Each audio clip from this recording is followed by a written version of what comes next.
minnu bɛ ka télévision Joliba TV News ale lajɛ an bɛ aw bɛɛ lajɛlen fo ka aw waleɲuman dɔn aw ka jɛmukan ka jɛmukan min n'an k'a ma ko jama kodi ale bɛ kuma jamana kibaruyaw kan minnu kɛra dɔgɔkun kɔnɔna la o la an bɛ mɔgɔw wele u ka na an ka baro kɛ kɛrɛnkɛrɛnnenya la fɛn minnu kɛra dɔgɔkun kɔnɔna la o la maa saba kɔni an ye wele bila olu ma walasa an ka kuma babu saba kan bi babu saba minnu n'olu bɛ tali kɛ Premier ministre Choguel Kokala Maïga ale kɔni baara daminɛ a ma kalo kelen bɔ fɔlɔ nka hali sisan malidenw sigilen don k'a kɔnɔ a kɔni bɛ taama la a tɔɲa Premier ministre minnu y'a kɔn baara la an bɛna kuma o kan filanan ni o ye an ka babu filanan ye o ye bɛnkan sɛbɛn min bolonɔ bilala a bɛ san 6 bɔ bi Mali kɔnɔna la halisa bɛnkan sɛbɛn in a man kɛnɛ halisa fɛn tɛ ka se ka kɛ a kɔnɔna la an ka maa welelenw an bɛna baro kɛ o fana kan babu sabanan o ye Mali kɔnɔna la cɛmancɛ fanga bɛ sen na halisa maliden caman kɔrɔtɔlen don ko gɛlɛya min bɛ jamana kɔnɔna la fɛnw sɔngɔ ka gɛlɛn sugu kɔnɔna la fɛn tɛ se ka san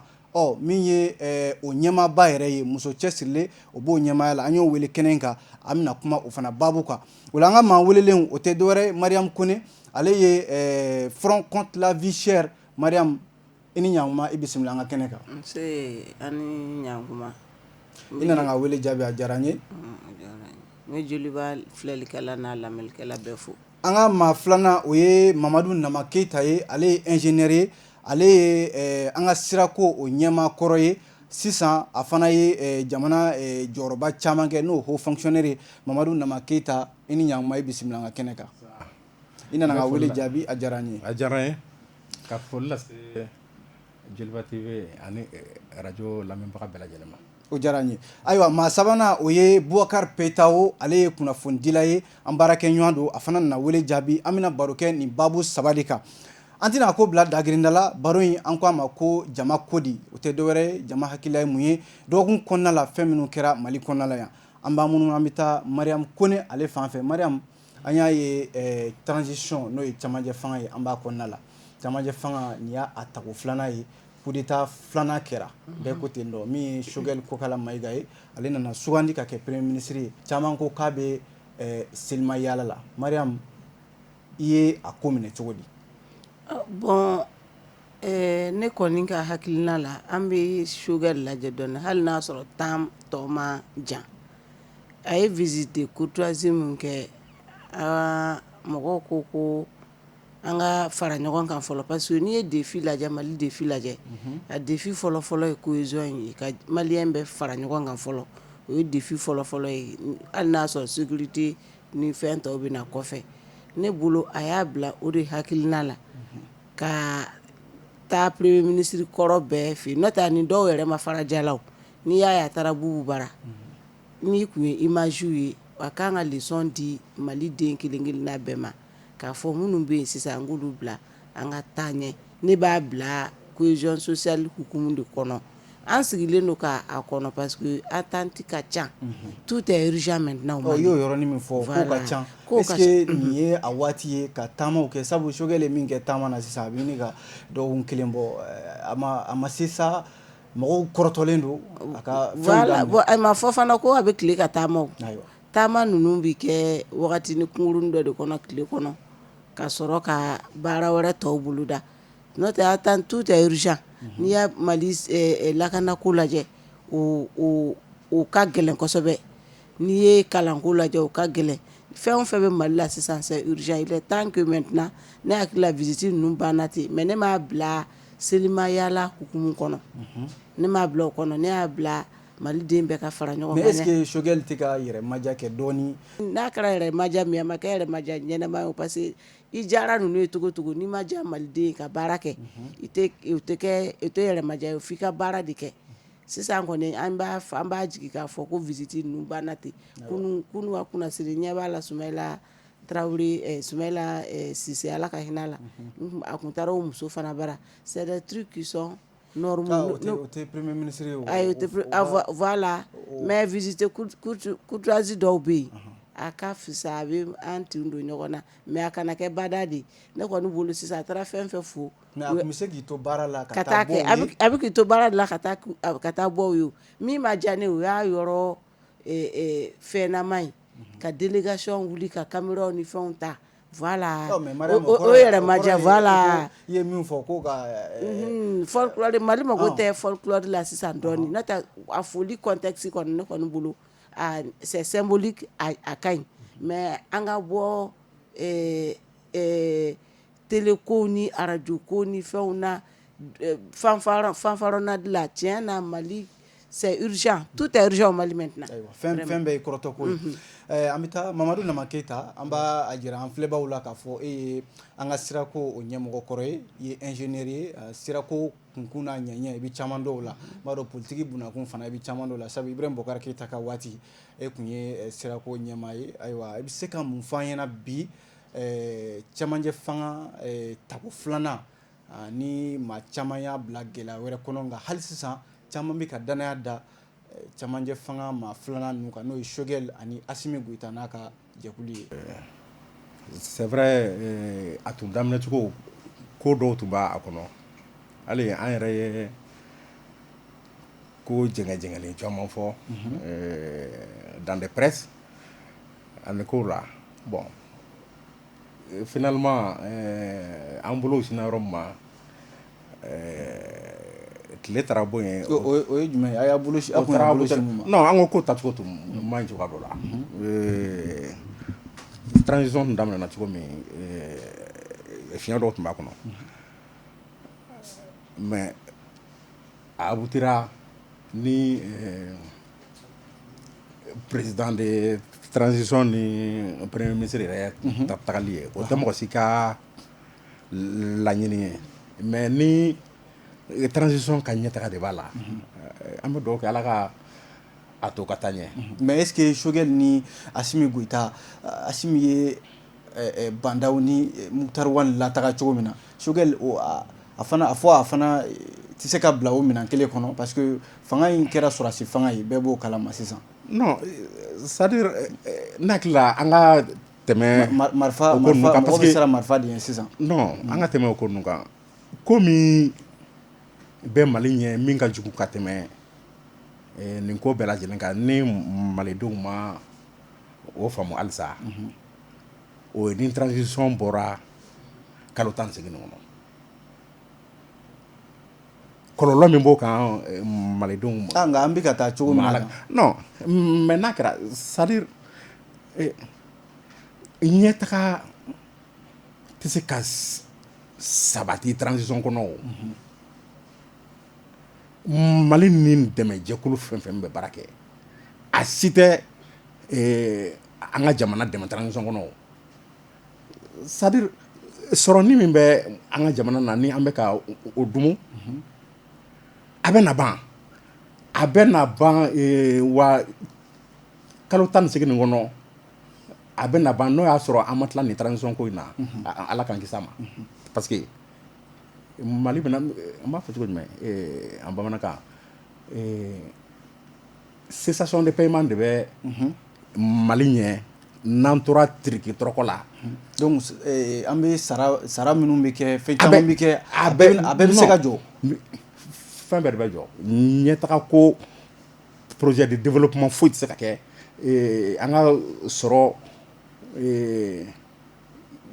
ko fɛn o fɛn min bɛ yen a si tɛ se ka sɔrɔ parce que o kɔrɔ ko jamana ko bɛɛ jɔlen don transition kɔnɔ aw t'o dɔn wa fɛn bɛɛ suspendé don transition kɔnɔ aw t'o dɔn wa coopération bɛɛ suspendé don transition kɔnɔ aw t'o dɔn wa non transition na a tɛ jamana permet i ka ko foyi boloda donc o de ye wagati ye min man kan ka mɛn donc fo an ka ɲɔgɔn dɛmɛ o la de an ka transition Choguel ni Assimi an k'u dɛmɛ u ka se ka transition nin ko lata hali priorité o Choguel de caman fɔ o caman kan ka réviser u ma j'espère que n'a taara Choguel baara caman fɔ dɛ ni a taara i n'a fɔ Muktar Wane yɛrɛ fana tun ye baara caman fɔ ni Choguel taara CNT la u k'a recadrer CNT ka a recadrer ka a ka baara don hakɛ kɔnɔ hakɛ min bɛ se ka an bɔ transition ko kɔnɔ kalo kɔnɔntɔn tɔgɔ. Ale yɛrɛ ni Asimi ka u bɛ baara mun kɛ u fɔra ɲɔgɔn kɔ dɔɔni a ko la. Choguel ye caman fɔ nka Asimi nana a ka premier conseil des ministres la ale ye accès kɛ 4, 5, 6 ɲɔgɔnna ye a ma tɛmɛ o kan. Non ma fɔ ɲɔgɔn kɔ. O bɛɛ ye a ko kelen fɔ n bɛ se k'a fɔ parce que hali Choguel yɛrɛ ale ye jɔsenba 4 de fɔ. Sécurité ko bɔ la o de ye a gɛlɛmaba ye. Sécurité yɔrɔ in an tɛna na se ka a kɛ sisan ka ban k'a fɔ ko o ban transition kɔnɔ o kɔ ka élection kɛ. Mais fo an dɛmɛba mɔgɔ minnu bɛ yan G5 ni MINUSMA ninnu ni fɛnw élection bɛ sécuriser cogo min. Olu dun ko olu dun sen t'an sen na fɔlɔ dɛ. Non an bɛ élection baara kɛ a na se ka kɛ. An bɛ baara kɛ de u sen ka don an sen na. Parce que n'an ma kɛ ko min bɛ kɔfɛ o de bɛna juguya halisa. Ayiwa o faamuna Bokar Pɛtaw. Choguel ale sigira a kɛra premier ministre ye Moctar Wane kɔfɛ transition kɔnɔna la. An y'a ye Choguel a fana nana u ye kɛlɛ de kɛ. Choguel an bɛ se k'a fɔ Choguel kɔni ta kɛra kɛlɛ yɛrɛ walasa a ka jɔyɔrɔ in sɔrɔ. A ye kuma caman fɔ CNT ciliw ni réforme caman e yɛrɛ bolo Choguel ni waati la san kun kan ka sɔrɔ a ye nɔbɔ ko la. Jalo n b'i fo n bɛ an lamɛnbaa n'a filɛbaa bɛɛ lajɛlen fo n bɛ monsieur Keita ani n yɛrɛ kɔrɔmuso Madame Kone. Bon moi sisan kan ka sɔrɔ Choguel ye baara caman kɛ bon moi ne tɛ a ko ye o cogo la parce que kɛlɛ dɔ de kɛra sɔnni bi ka se o kɛlɛ la a ma kalan an kun a tɔgɔ histoire la a kɛra an ɲɛna nous sommes des acteurs donc kuma caman fɔra hali Bandaw ka gouvernement Asimi Moctar Wane ka gouvernement filanan a fɔra an ye très clair k'u tɛ don a la u ye laɲini dɔ de kɛ laɲini 10 ɲɔgɔn maintenant ne bɛ Choguel juger n'o de ye o parce que mɔgɔw bɛ fɛ an k'an pan o de kunna ne tɛ se ka n pan o kunna. Est-ce que Choguel ma ɲinɛ o la laɲini 10 ninnu yɛrɛ. Bon n y'a ɲinɛ o kɔ o kɔrɔ san kelen kɔnɔ depuis le 5 juin 2020 M5 mɔgɔw bɛ ka discours fɛn fɛn kalan an ye a si tɛ tiɲɛ ye qu'on soit clair ni Mali ko don kɛlɛw kɛra mɔgɔw fagara ni olu yɛrɛ nana primature dire olu ma olu donna ni condition jumɛn ye olu ye primature minɛ ni condition jumɛn ye c'est cette question que je me pose condition t'a la o a fɔra dɔrɔn premier ministre bɛ di M5 ma M5 mɔgɔw ye jeme ta ka bala ta ka fɔli daminɛ. Mɔgɔ caman. Mais non, mais c'est ça la réalité aujourd'hui ce sont ces mêmes gens u bɛ ka a fɔ k'u bɛ maliyɛnw la convaincu k'a fɔ ko tiɲɛna ko falen kɛra falen jumɛn kɛra falen min kɛra peut-être fo ni Choguel kɛra premier ministre ye Moctar Wane bɔra yen Choguel nana sinon ne tɛ falenna o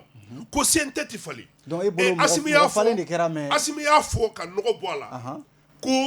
olu ye jamana in faso ko tɛ olu mana Mali ko kama olu ye jamana in tila u ni ɲɔgɔn cɛ jaw ta ye CNT o tɛ falen cogo t'o la. A y'o fɔ. Mais non mais c'est clair. Mais ko mɔgɔ fila bɔra gouvernement na olu y'an ka jamana ɲɔni ka taa farati danga na Asimi y'a di o ye fɔra vidéo bɛ gouvernement yɛlɛmali sababuba ye o ye. Oui mɔgɔ fila de bɔra gouvernement na a y'a fɔ ten mɔgɔ fila bɔra gouvernement na olu y'an ka jamana ɲɔni ka taa farati danga na donc Mali ko tɛ Choguel nana nommé an ka o bɛɛ to yen Choguel nana nommé moi je pense que laɲini belebeleba fila min tun bɛ yen ni u tun y'o soumet Bandaw la ni ne bɛ se k'a faamu k'a fɔ i bɛ se ka o mesurer qui était mesurable c'était la dissolution du gouvernement et la dissolution du CNT. CNT sigili Mali sariya bɛɛ sɔsɔ a ye charte sɔsɔ a ye constitution sɔsɔ je ne sais pas i bɛ CNT ta k'i b'a bila minɛn min kɔrɔ des gens ramassés dans la rue des ramassis k'i b'olu ta. Hali gouvernement min sigira sisan. Oui non mais an ka gouvernement to yen an kana CNT la parce que CNT la décret de bɔra décret portant répartition des membres du CNT olu de y'a décret bɔ ne m'a bɔ au moins ni an b'a fɔ an b'a bisigi k'a fɔ ni malikoro ko faso ko don i yɛrɛ ka papier dilannen mɔgɔ wɛrɛ k'a sɔsɔ mais i yɛrɛ k'a sɔsɔ halisa maliyɛnw k'u sigi ko an miiri b'a ma ko ninnu bɛna fɛn bɛna bɔ ninnu na ko ninnu bɛna fɛn kɛ ko an b'a fɔ sini ko tari non il est temps an ka wuli ka ɲɛ yɛlɛ mais sariya de y'u lakodɔn dɛ ko conseil don sariya jumɛnw lakodɔn Mali sariya kɛ non ayisa ne tɛ yen o ne bɛ yɔrɔ min na jɔn bɛ jɔn représenter CNT kɔnɔ CNT sigicogo a ma fɔ ko mɔgɔ bɛ t'i yɛrɛ tɔgɔ la o ko mɔgɔ bɛ taa jɛkulu de tɔgɔ la maintenant an y'a ye depuis premier ministre dira M5 ma u y'u da de o kan sewu u tɛ ka kuma Choguel yɛrɛ ko ale bɛ taa o CNT kelen ɲɛkɔrɔ ko dɔgɔkun kalo kelen ni tila ɲɔgɔn na k'ale bɛ taa o ɲɛkɔrɔ la ka taa ka laseli kɛ an ka na Choguel sigilen a kun ye CNT yɛrɛ cili ko kuma fɔ ko n'u nana k'u bɛ CNT ci oui mais o kuma bilala o discours bilala o de la ne ko ne kɔni personnellement ne jigi tɛ foyi kan nin ko in na parce que ko in bɛ ka taa cogo min na a tila de bɛɛ y'i ta ni min y'a ta o b'a daminɛ Mali ko kɛra o ye mais n bɛ min fɔ mɔgɔw ɲɛna et que o ka to mɔgɔw kunna k'a fɔ Mali a y'aw ja o a m'aw ja a bɛ falen parce que mɔgɔw bolo Mali marala cogo min na san 60 nin kɔnɔ ko Mali bɛ continuer ka mara ten kɛcogo t'a la i b'a fɔ mun na n'i y'a jateminɛ Modibo ka indépendance la ka na coup d'état kɛ Modibo la Malien kɛnɛma mɔgɔ n'a a kɔkan mɔgɔ a tɛ tɛmɛ 4 millions kan a t'o bɔ ka na Musa la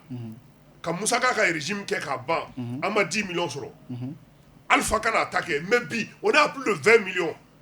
d'habitants o 20 millions d'habitants insécurité b'an kan mɔgɔ tɛ se ka taa foro la parce que fɔlɔ la burusukɔnɔ mɔgɔ togodala mɔgɔ kun mɔgɔ t'a la an bɛ min kɛ yan olu bɛ t'u ka foro la ka u ka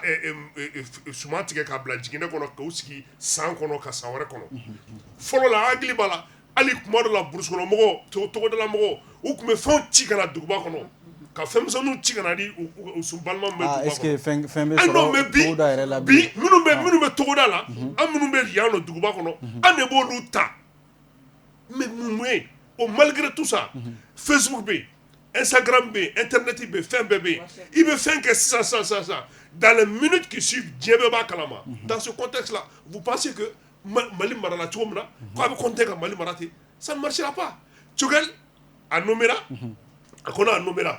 mais a bɛ selima yala min na ni hali grand sœur ko an kana fɔ selima yala mais c'est comme ça qu'on doit dire dans un pays où tout est urgent i kan ka teliya ka fɛn bɛɛ kɛ e bɛ nommé o la i bɛ yala la selima yala k'i bɛ taa bɔ premier ministre o ye mais premier ministre bɛɛ yɛrɛ t'a faamuya parce que wagati dɔ sera an ka hɔrɔnya ni danbetigiya nati an ka politiki kɔnɔ ni ne tɛ kuntilenna kelen yanni diɲɛ ka wuli i ne tɛ ɲɔgɔn sira la ne tɛ se k'a faamu Choguel bɛ taa mun kɛ Bubu fɛ yen hali n'o y'a sɔrɔ Choguel mɔgɔw y'a essayer k'u b'a ɲɛfɔ an ye ne t'a faamu n t'a faamu mun na mouvement minnu kɛra le 10 le 11 le 12 mɔgɔ minnu fagara juillet a kɛra o y'a sɔrɔ Bubu kelen de ye gouvernement ye parce que ale de tun ye premier ministre ministre mais i bɛ sɔrɔ a ma bɔ ɲɔgɔnya ma fɔ a kɔnɔ mais a kelen de tun ye gouvernement ye i bɛ k'a ka jolibɔn fanga ye mɔgɔ minnu faga i bɛ ka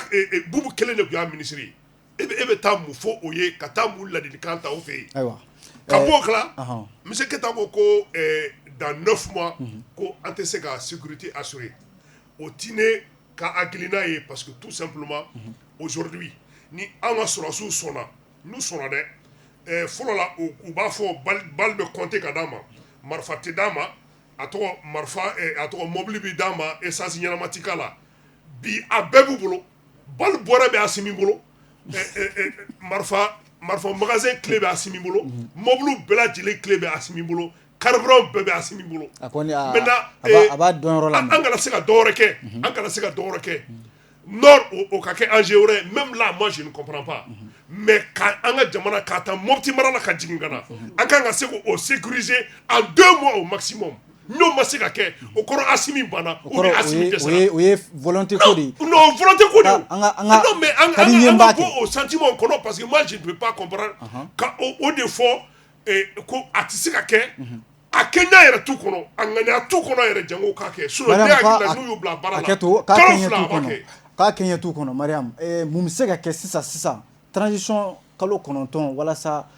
ko caman bɛ yen o doni ka ta ka bɔ an kunna ten sa bon min bɛ se ka kɛ o ye k'u ɲɛsin essentiel ma ne yɛrɛ de ɲɛ tɛ fɛn na ma yanni ka Choguel na sɔrɔsi ninnu yɛrɛ n'i y'a an ka don CNT kɔnɔ halisa olu de bɛ décision caman ta mais mɔgɔ bɛ CNT la u tɛ se ka paragraphe dɔ sɛbɛn a bɛ CNT kɔnɔ. mais n'i y'o fɔ député mɔgɔ dɔw bɛ yen minnu tɛ se k'u tɔgɔ sɛbɛn mɔgɔ dɔw IBK fanga kɔni tɛ sa ne tɛ fɛ ka n da don IBK yɛrɛ ka ko la yɛrɛ parce que je suis avant que n ka kɛ malien n ye journaliste de u ka n'a fɔ ko i b'a contre la an bɛ IBK to yen de an bɛ avancer ne ɲɛ bɛ gabakuru filila minnu na CNT kɔnɔ ne ɲɛ bɛ yɛrɛwolo debu mɔgɔ minnu na même n b'u nommé de ninnu tɛ se ka foyi kɛ wa mɔgɔ caman bɛ CNT la sɔrɔsi dɔ fatura u y'o ba ta ka na bila CNT la ainsi de suite an t'o wagati la sisan an bɛ urgence de la min kan ka kɛ o ye k'u ɲɛsin ne yɛrɛ bɛ projet de loi dɔw fɛn ne na kunu siraba ko ni fɛn kan siraba kɔni ka ɲi a bɛ développement kɛ nka Pawita ye min fɔ sécurité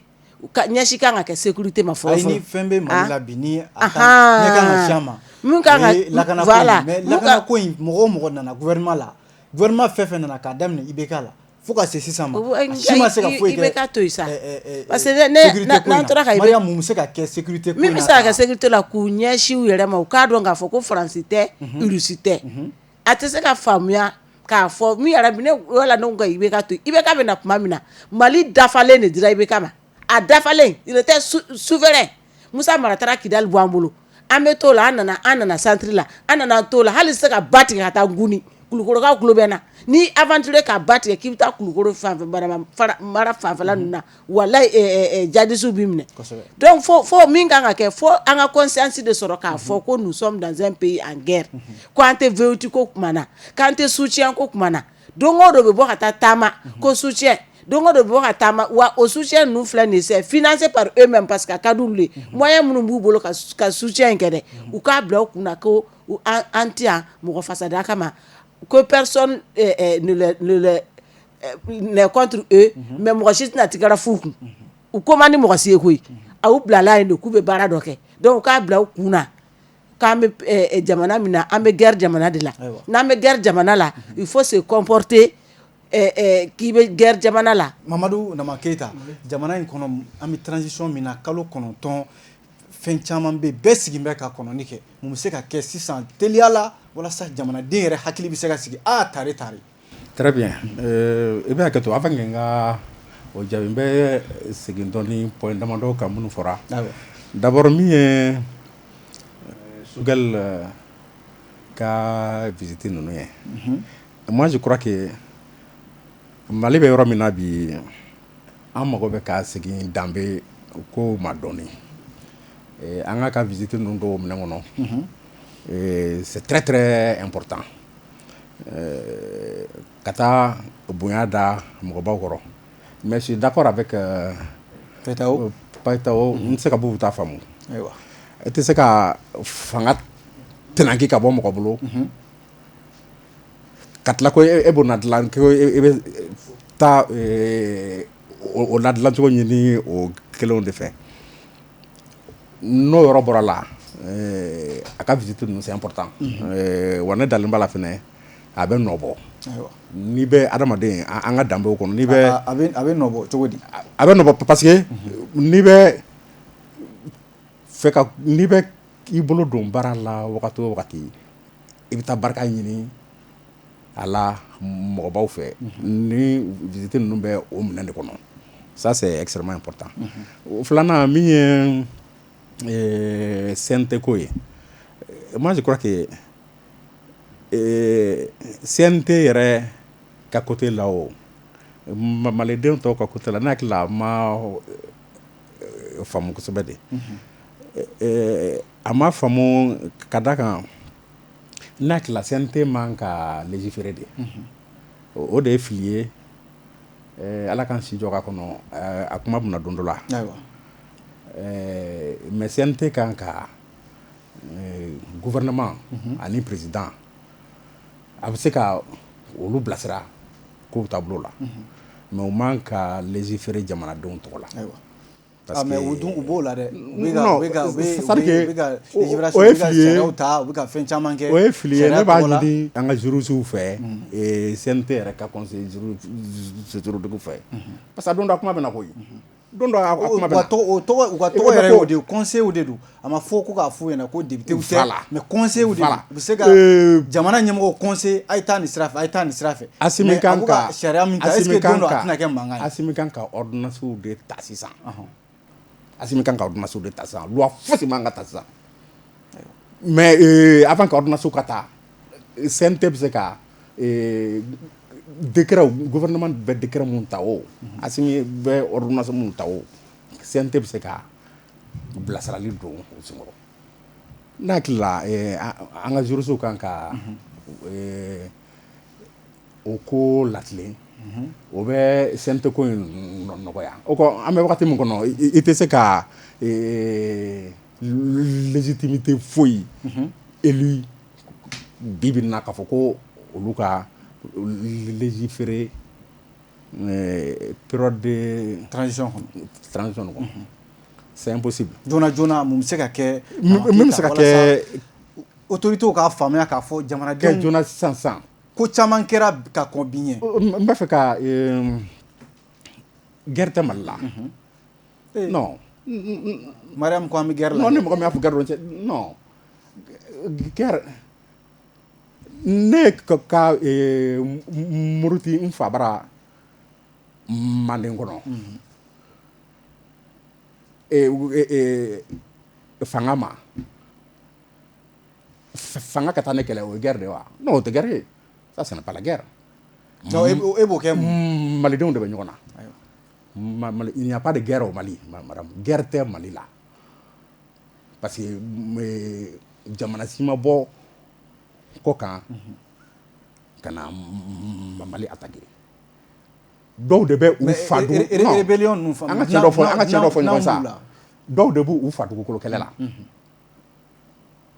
u fa dugukolo malidenw de don mais u ka terroir de don u b'o kɛlɛ de la o tɛ guerre ye wa fo ka taa dugukolo meleke sɔrɔsi kɛlɛ tɛ o kɛlɛ ban ayiwa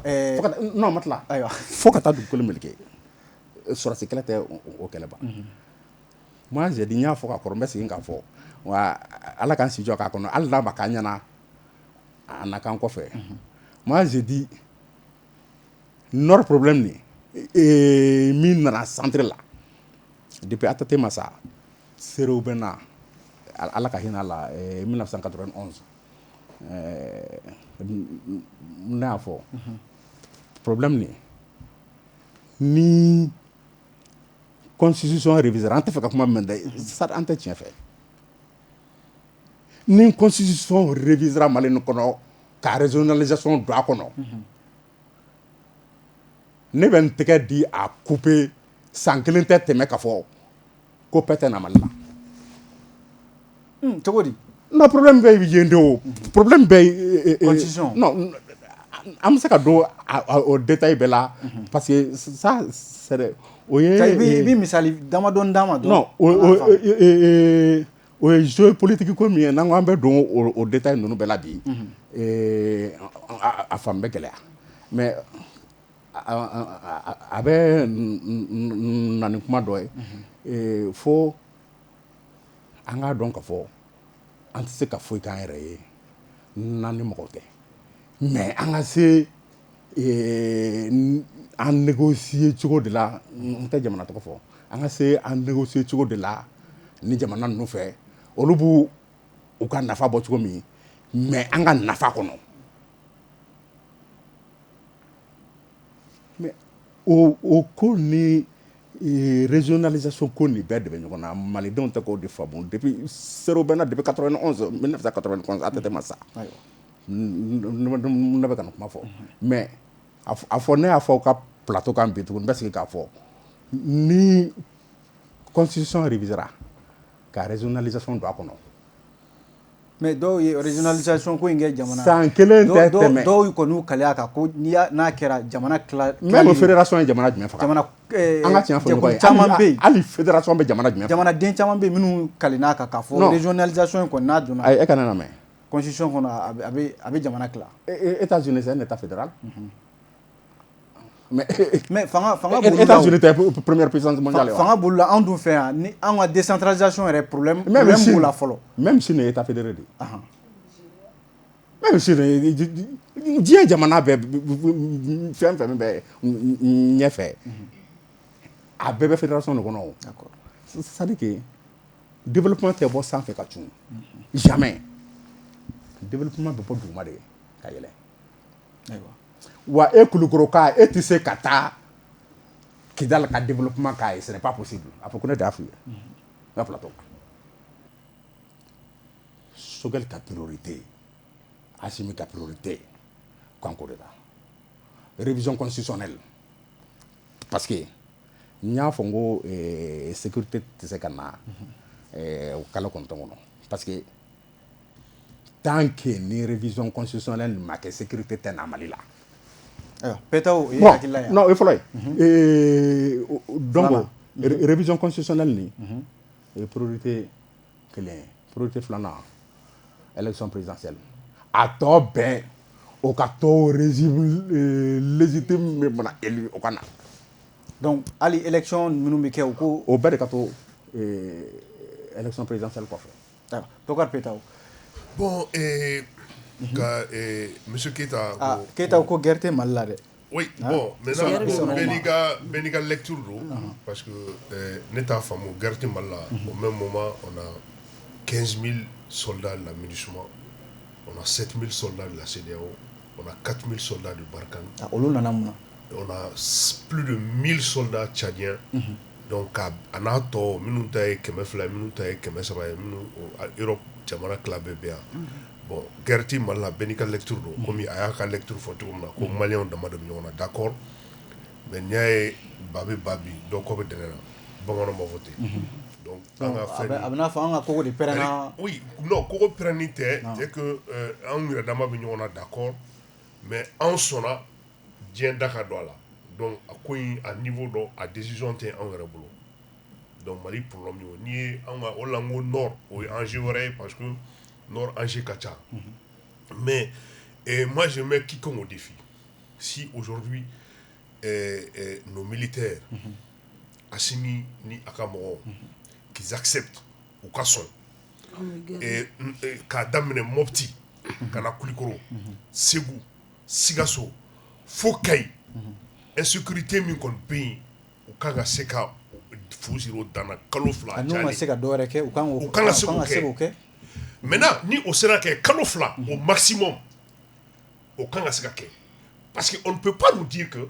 on n'a pas d'effectif bɔ i k'i jɔ gitɔrɔnda la dɔrɔn i bɛ sɔrɔsiw ye Jakarta sanfɛ u bɛ ka tɛmɛ i la donc on ne peut pas nous dire qu'ils n'ont pas d'effectif ne t'o faamu n'a fɔra ko mɔgɔ dɔ bɛ juger gendarme min bɛ bɔ garde min bɛ bɔ policier min bɛ bɔ a bɛ Mopti libéré non u ka bonya il ne peut pas nous dire ou fait la côté ni ne vous oranger donc voilà pourquoi donc olu yɛrɛ bɛ ka kɛlɛ kɛ o Faransi ka to yan parce que Faransi bɛ a ka jeu la MINUSMA b'a ka jeu la bɛɛ b'i ka jeu la Mali la mais Mali yɛrɛ ka jeu ye jumɛn ye Mali de kan ka Mali ka jeu kɛ o donc o doni an b'o da Assimi kun kalo fila ni Assimi m'a kɛ Assimi banna ou bien a dɛsɛra n'Assimi banna ou bien a dɛsɛra o décision bɛ Maliyɛnw bolo ka na monsieur Keita ko sariya monsieur Keita je suis désolé de le dire tiɲɛ na an filɛ yɔrɔ min na droit court kan ka dili kan ka dabila Mali la parce que les deux grandes institutions c'est-à-dire que Cour suprême et Cour constitutionnelle olu ye droit d'a kan kantigɛ Assimi ka nali la bon maintenant n'a fɔra ko conseiller bɛ yen CNT la ko k'a fɔ CNT ko nin de ye sariya a y'o kɛ ne t'a fɔ mais est-ce que sariya parce que an y'a yira dɔrɔn est-ce que sariya ma contexte de lajɛ ka sariya adopté ni contexte parce que ne min fɔ non ne ko c'est-à-dire que jurisprudence min kɛra Cour constitutionnelle ye jurisprudence min kɛ ne b'a fɔ kuma bɛɛ n'i taara silamɛya la même en droit positif c'est-à-dire que en matière de succession mɔgɔ min y'a fa faga den min ye fa faga o tɛ fa tiɲɛ ta ayi abada kɛ man di tiɲɛ la mɛ bon maintenant n'a nana dans le cas Assimi Bandaw Assimi ye bandaw enlevé, qu'a séquestré. Oui, je le dis, je pèse mes mots jusqu'à présent. Ou minenu bolo condition mena moba kalama mais minenu était résidence peut-être que ça condition sécuritaire ou ayu mine kaba ayu mine ku bo place la kaba lera ko pro ko bo la mais pourquoi les assigner à résidence? Non, moi je suis pas d'accord hein, parce qu'il faut qu'on soit clair. C'est-à-dire que nyanga mi ko ka ko parce que maintenant l'un des problèmes c'est quoi? C'est que beba do amay mais ça amay ça ngata amay ngata o de ancien. Parce que bébé n'y a toi qu'à moi y'angata. Maintenant au mieux mi faut qu'à bandaou enlever qu'à séquestrer qu'à torturer moralement qu'à claquer faut qu'à démissionner là jusqu'à preuve du contraire moi je n'ai pas la preuve que bandaou a démissionné. Maintenant c'est détail si vous voulez que anga pas au kuna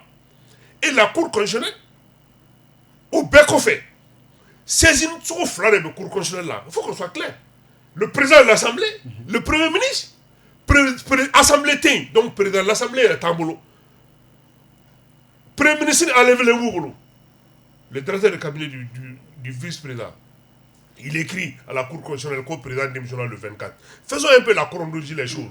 Le 24, le président n'avait pas démissionné au Tétien. Le 24, vers 15h, gouvernement d'ici Kalana. 16h, 17h, mouvement d'Amnena. Amda do Choukola, Franco Bandao, Minana, Outarana et Kati. Aye Chou Beke. Avec le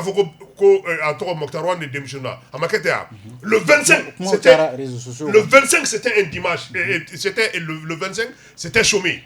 le 26 où il y a foko banda au démissionner là mais ni chef de cabinet à toi directeur de cabinet l'électricité cour constitutionnelle là qu'a foko banda au démissionner le 24 cour constitutionnelle au mneki sikoka ka sortir du droit. Okuma an ena ni fem nu mambulo ni am ka droit kala anta datu parce que malla ni mi kadi ye domina ibo de ke droit té donc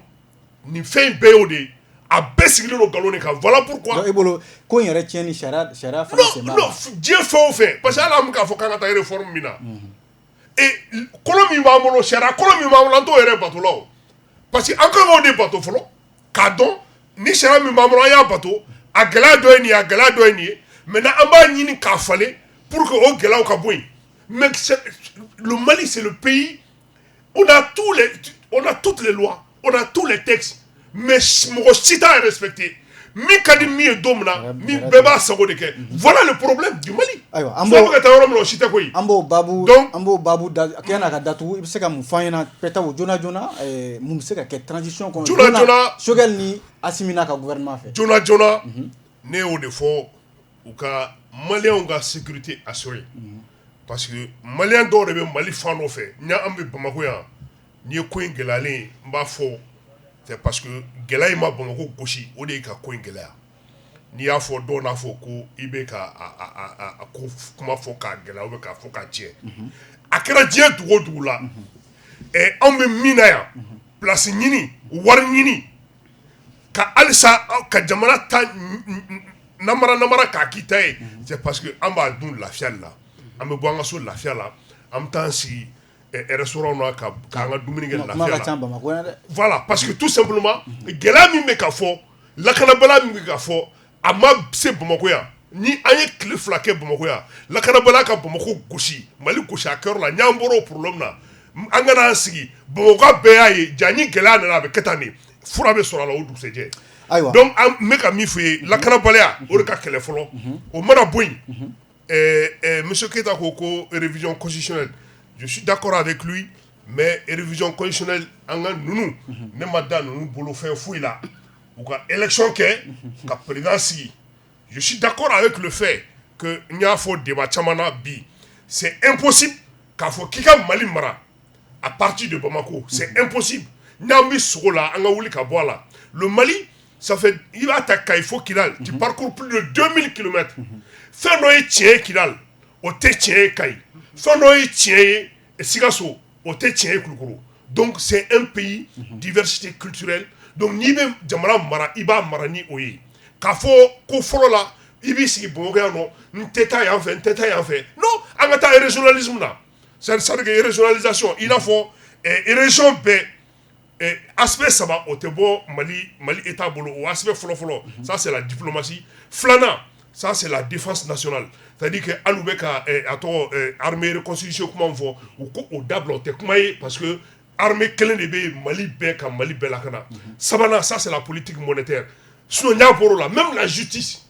parce que justice bɛ rendu cogo dɔ la Kayi c'est pas la même chose à Kidal. Donc, il faut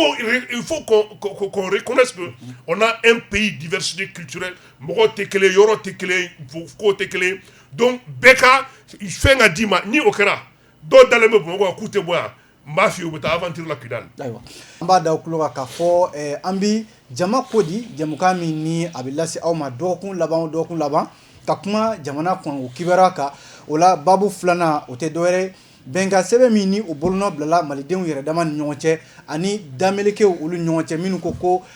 jamana fan dɔ bɛ yen olu ti ka lajɛ fo bɛnka ka kɛ lakana ka sabati olu ka don armée kɔnɔ fɛn caman kɛ u fana ka hakɛw ka di u ma accord d'Alger a bolno blala ɲinaya a san 6 ye juin kalo tɛmɛnen tile 20 o kun ye a san 6 ye Mariam Kone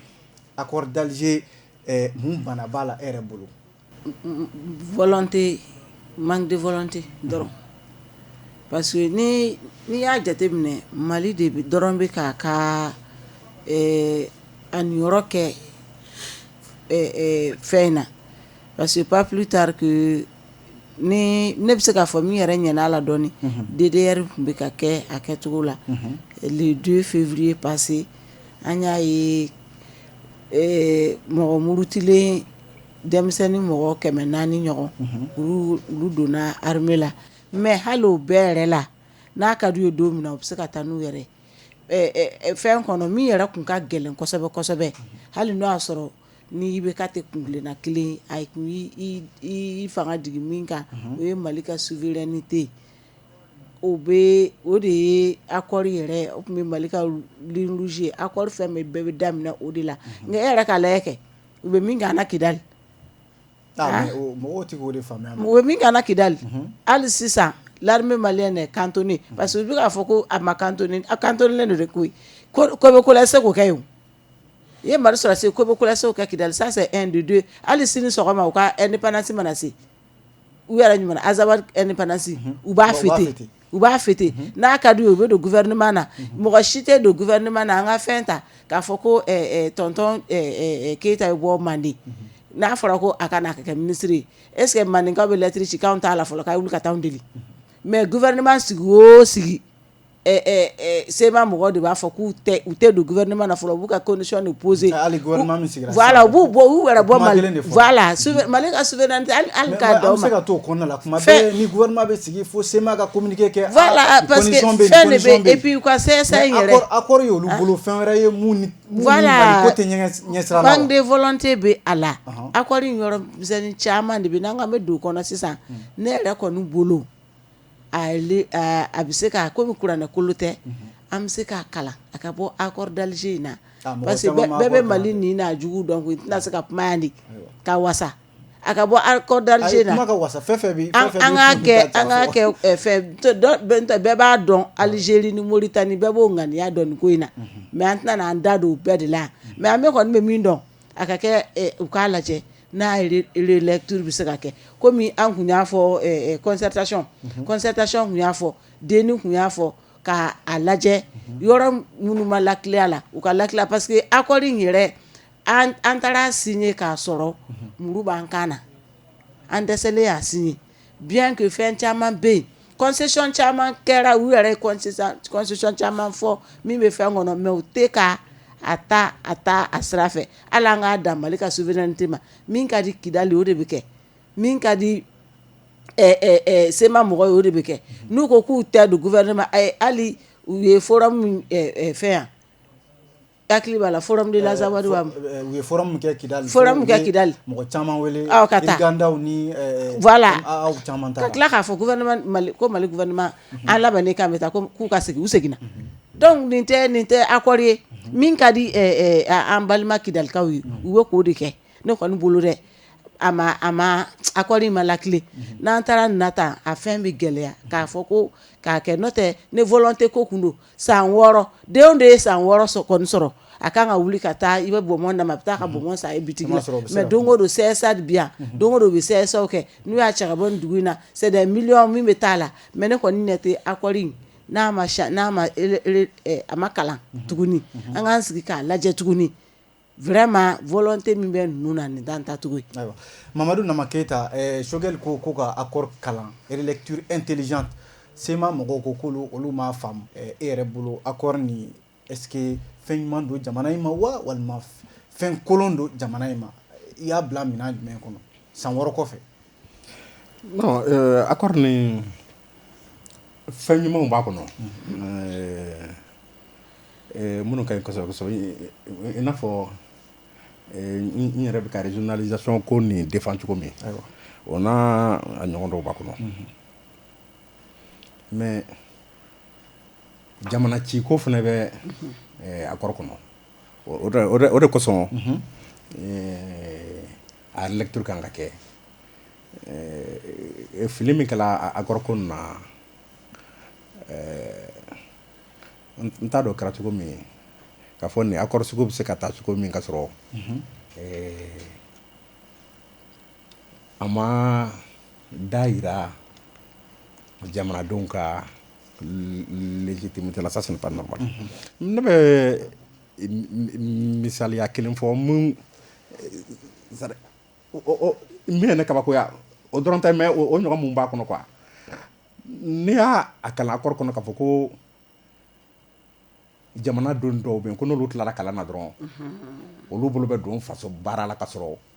concours tɛ fosi tɛ mais jamanaden tɔw ye mun kɛ ala DDR n'a ɲɔgɔnnaw jamanaden tɔw ye mun kɛ ala la ba olu tɛ kɔngɔ kɔnɔ olu ye kow ye olu n'a ɲɔgɔnna minnu bɛ accord kɔnɔ olu kan ka nettoyer ka bɔ yen. Bokar Pɛtaw accord ko la hakilila ye mun ye. Bon ne hakilila ye min ye accord ko la accord ko gɛlɛya fɔlɔfɔlɔ ye min ye c'est que o Mali an ka marabagaw kuma bɛɛ u b'a kɛ u ko a ko to yen k'an ka taa ɲɛfɛ a bɛ taa bloquer nin n'a ɲɔgɔnnaw de la an bɛɛ y'a dɔn accord nin bɛ négocier wagati min na hali o don o SEMA mɔgɔw ye conférence de presse kɛ ka u ka accord san 6 a signé san 6 ka u ye kunnafoni di k'a la o kunnafoni di sen u yɛrɛ y'a fɔ ne m'a du da ko accord ma kɛ olu si sago ye hali a ma kɛ olu sago ye bon ni accord ma kɛ olu sago ye fɛn ma k'anw si sago ye n'a ko an ka segin o kan o problème bɛ min olu de y'a fɔ dɛ a ye taa a vidéo ta k'a lajɛ olu de y'a fɔ ko accord ma kɛ mɔgɔ si sago ye parce que gouvernement ni a ka réserve taara plus de 17 SEMA fana n'a ka réserve taara mais ko fɔra ko ka réserve bɛɛ to yen document min dilannen don komi accord in